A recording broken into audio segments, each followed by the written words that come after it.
पहाड़ों में है ससुराल। कहते ना, ज्यादा लाड प्यार का नतीजा खराब ही होता है, जैसा कि आज की हमारी कहानी में हुआ है। अग्रवाल जी की एक ही बेटी थी जिसका नाम था रिंकी। रिंकी अपने मम्मी पापा के साथ दिल्ली में रहती थी, लेकिन रिंकी को दिल्ली की गर्मी से सख्त नफरत थी। उसका बस चलता तो वो साल के 12 महीने दिल्ली में सर्दी पड़वा देती लेकिन मौसम पर तो किसी का जोर नहीं चलता। इसीलिए जब गर्मियां पूरे पीक पर थी, उसी समय वो अपने दोस्तों के साथ हिमाचल जाने का प्रोग्राम बनाती है। मुझे तो यहाँ पहाड़ों में आकर मज़ा ही आ गया। ऐसी जगह मैंने अपने पूरे जीवन में नहीं देखी। अरे यार, धरती का स्वर्ग ये। तो बिल्कुल सही कह रही है। एक वो जगह है जहां हम रहते हैं, दिल्ली। पोल्यूशन के अलावा वहां कुछ है ही नहीं। बारिश होती है तो ऐसी कि आदमी का मुंह काला हो जाए। और एक ये जगह है, यहाँ की आबो हवा, यहाँ का मौसम, ये गिरती हुई बर्फ, और मैं तुझे क्या क्या बताऊँ। ये सब देख के ना मुझे इतना अच्छा लग रहा है। अब तो मैंने सोच लिया है कि मैं शादी करूँगी तो बस पहाड़ों में करूँगी। मेरा ससुराल तो पहाड़ों में ही होना चाहिए। बस एक बार पहाड़ों में मेरी शादी हो जाए, फिर तो पूरी लाइफ सेट हो जाएगी। तू ही सोच यार, 4 दिन के लिए छुट्टी मनाने आते हैं तो हमें इतनी खुशी मिलती है। अगर पूरी लाइफ टाइम के लिए यहाँ रहने को मिल जाए तो उससे बड़ी बात क्या हो सकती है। तो बिल्कुल सही कह रही रिंकी, कसम से अगर यहाँ रहने को मिल जाए तो बिल्कुल ही लाइफ सेट हो जाएगी यार। मैंने तो अब फैसला ही कर लिया है कि मैं यहाँ से घर जाती ही अपनी माँ को बता दूंगी कि मेरे लिए अगर कोई रिश्ता देखना है तो ऐसा हो जो पहाड़ों में हो, नहीं तो किसी और से मैं शादी ही नहीं करने वाली। वैसे भी मम्मी का कांटा बार बार शादी शादी शादी पर अटक जाता है। तुम देखना, जैसे ही मैं मम्मी को शादी के लिए यहाँ करूँगी ना, मम्मी लड़कों की लाइन लगा देगी।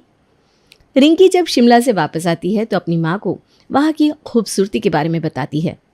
माँ, जब से मैं पहाड़ों से वापस आई हूँ ना, मेरा मन ही नहीं लग रहा है। ऐसा लगता है मेरा मन वहीं रह गया है। माँ, आप भी एक बार पहाड़ों में घूमने जाओगी ना तो आपका भी वहाँ से आने का बिल्कुल मन नहीं करेगा। और मैंने तो फैसला कर लिया है कि अब मैं शादी करूँगी तो पहाड़ों में, नहीं तो नहीं करूँगी। अरे तू पागल हो गई है क्या बेटा? आई बड़ी शादी करूंगी तो पहाड़ों में, नहीं तो नहीं करूंगी। तुझे पता भी है 2-4 दिन को कहीं घूमने जाना और पूरा जीवन वहाँ बिताना, इन दोनों बातों में ज़मीन आसमान का अंतर होता है बेटा। ज़िंदगी के फैसले इतनी जल्दी नहीं लिए जाते, और शादी ब्याह जैसा ज़रूरी फैसला तो और भी ज़्यादा सावधानी से लेना चाहिए। जो तू पहाड़ों में शादी करने के लिए कह रही है ना, वहाँ का कल्चर, वहाँ की रीति रिवाज, सब कुछ हमसे बिल्कुल अलग होते हैं। और वहाँ का जीवन इतना आसान नहीं होता जितना तू समझ रही है। छोटे से छोटा सामान लेने के लिए भी वहाँ के लोगों को मीलों का सफ़र तय करना पड़ता है। मुझे जो कहना था मैंने कह दिया। अब अगर आप चाहती हो कि मैं शादी करूं तो वैसा ही रिश्ता ढूंढ कर लाना, नहीं तो मुझसे शादी की बात करने की ज़रूरत नहीं है। अब इस पागल लड़की को मैं कैसे समझाऊं? शाम को रिंकी के पापा के घर आने के बाद रिंकी की माँ उसके पापा से इस बारे में बात करती है। आपकी लड़की का ना दिमाग खराब हो गया है। कहती है पहाड़ों में शादी करेगी। मैं तो समझा समझा कर थक गई। आप समझाओ उसे। अब रिंकी को बुलाओ, मैं उससे बात करता हूँ। रिंकी की माँ रिंकी को आवाज़ देकर हॉल में बुलाती है। रिंकी बेटा, ये तेरी माँ क्या कह रही है? ये कौन सी नई जिद पकड़ ली है तूने बेटा?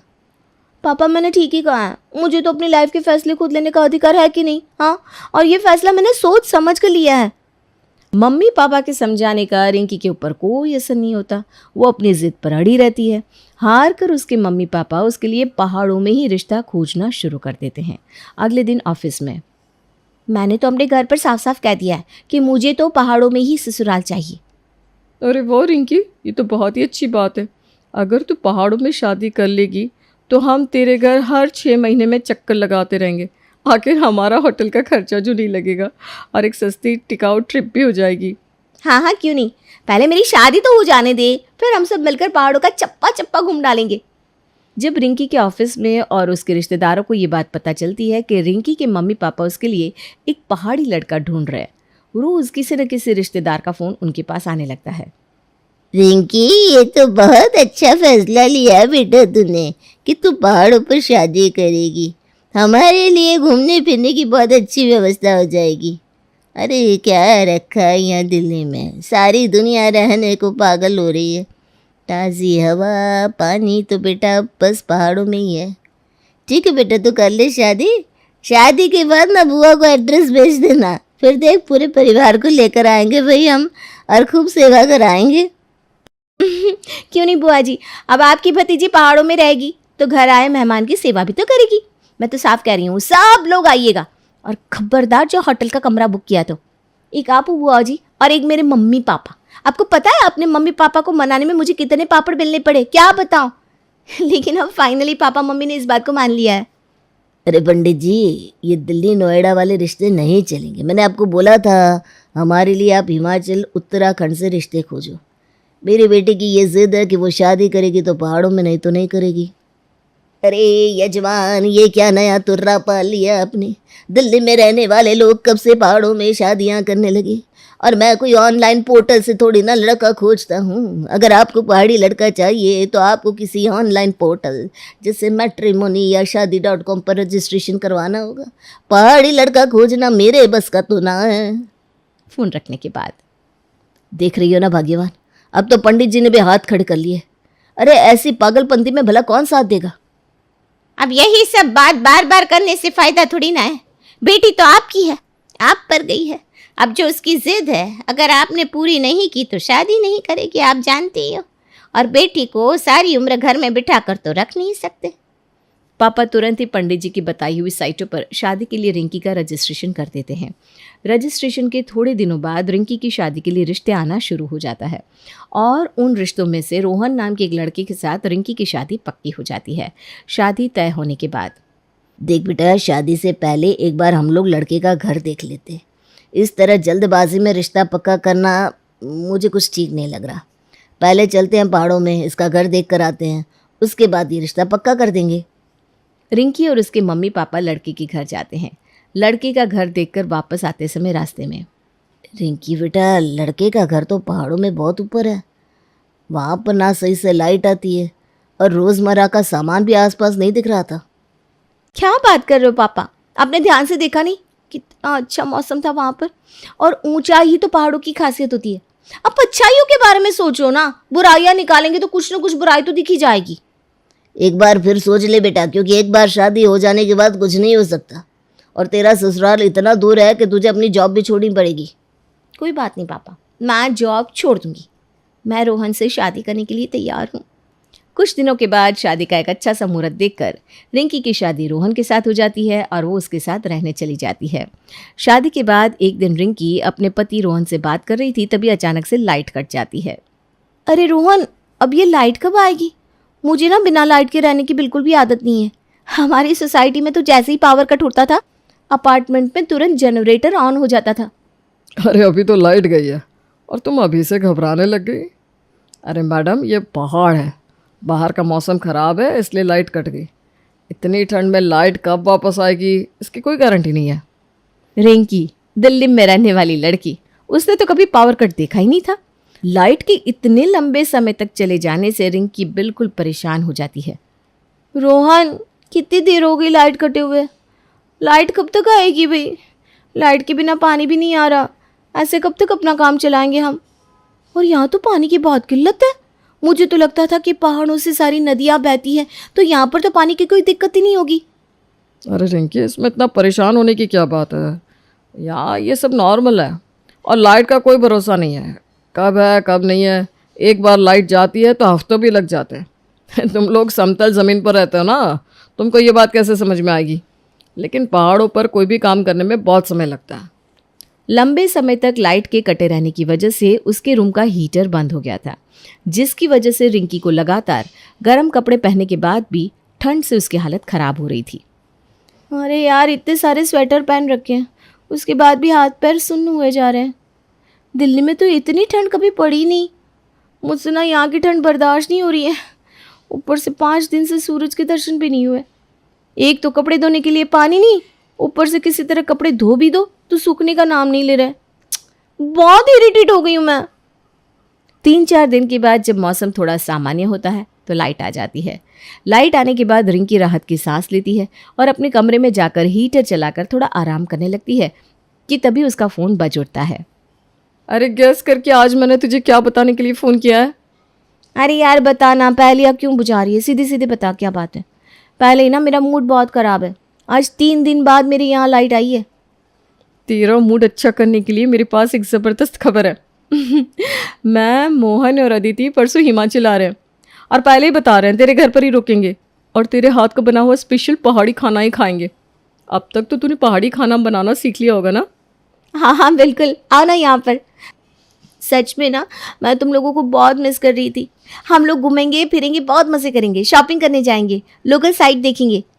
दोस्तों के आने की खबर मिलती ही रिंकी बहुत खुश हो जाती है और उनके आने की तैयारी करने लगती है। 2 दिन बाद ज्योति, अदिति और मोहन रिंकी के घर पहुंच जाते हैं। रिंकी, तेरा ससुराल तो बहुत ऊंचाई पर है। अरे यार, जितना सोचा था ना उससे कुछ ज़्यादा ही थ्रिल हो गया। ऐसी ऐसी खाई देखी है ना आज हमने कि कलेजा मुंह में आ गया और सर ऐसे घूम रहा है कि अभी मैं नीचे गिर पड़ूंगी।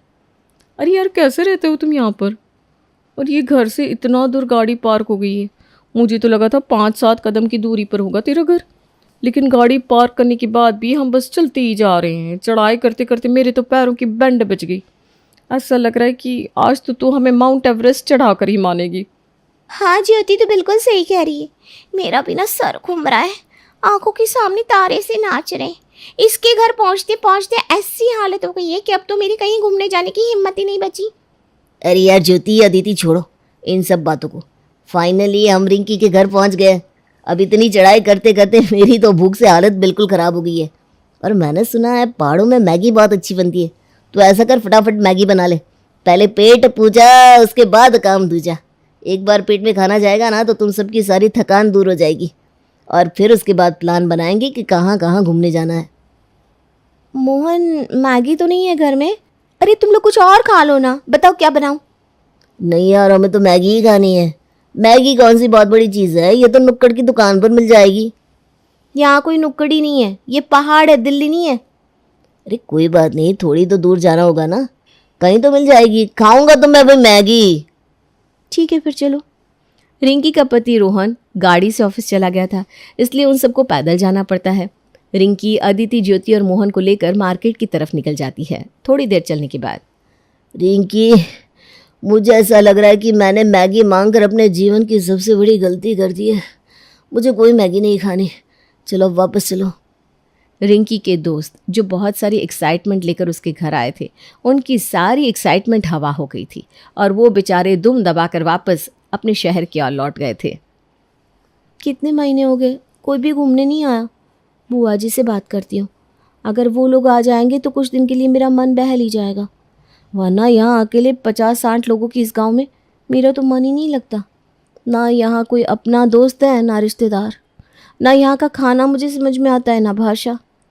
न जाने क्यों लाख कोशिश करने के बाद भी अपनापन महसूस ही नहीं होता। पता नहीं क्या सोचकर मैंने अपनी अच्छी खासी नौकरी छोड़कर यहाँ बसने का डिसीजन ले लिया। अब यहाँ घर में पड़े पड़े ना तो दिन कटता है ना ही रात। रिंकी बुआ को कॉल लगाती है। अरे बुआ, आप तो यहाँ पहाड़ों पर घूमने आने वाली थी ना, मैंने आपको अपना एड्रेस भी भेजा था, आपका कोई रिप्लाई ही नहीं आया। बताइए ना कब आ रहे हैं आप लोग घूमने? कितने दिन हो गए, आप लोगों से मिली भी नहीं हूँ मैं। देख बेटा, मिलने को तो ऐसा है, जब तू अपनी मम्मी के यहाँ आएगी तो मैं तुझसे मिल लूँगी। क्यों, क्या हुआ बुआ? आप यहाँ आइए ना, इसी बहाने पहाड़ों पर सैर भी हो जाएगी। अरे नहीं बेटा, तेरी सहेली है ना अदिति, अभी कुछ दिन पहले ही मिल गई थी। मुझे बताने लगी कि बाबा तेरे ससुराल में तो 2 दिन काटना भी बड़ा मुश्किल है। अरे वहाँ तो छोटी से छोटी चीज़ के लिए भी बड़े पापड़ बेलने पड़ते हैं। अपने लिए तो भैया दिल्ली ठीक है, जब मन करा बैग उठाकर मॉल की तरफ निकल लो, खाओ पियो, शॉपिंग करो और फिर वापस अपने घर को लौट आओ। और वैसे भी बेटा, अब इन बूढ़ी हड्डियों में इतना दम नहीं बचा कि पहाड़ चढ़ सके हैं। बुआ जी की बात एकदम सच साबित हुई थी। शुरुआत में तो फिर भी उसके इक्का दुक्का रिश्तेदार और दोस्त उससे मिलने के लिए ससुराल आ जाते थे, लेकिन जब उन्होंने देखा कि पहाड़ी जीवन कितना कठिन है तो उन लोगों ने फिर से दोबारा वहाँ ना आने की कसम खा ली। पहाड़ों में एडजस्ट करते करते रिंकी का बुरा हाल था।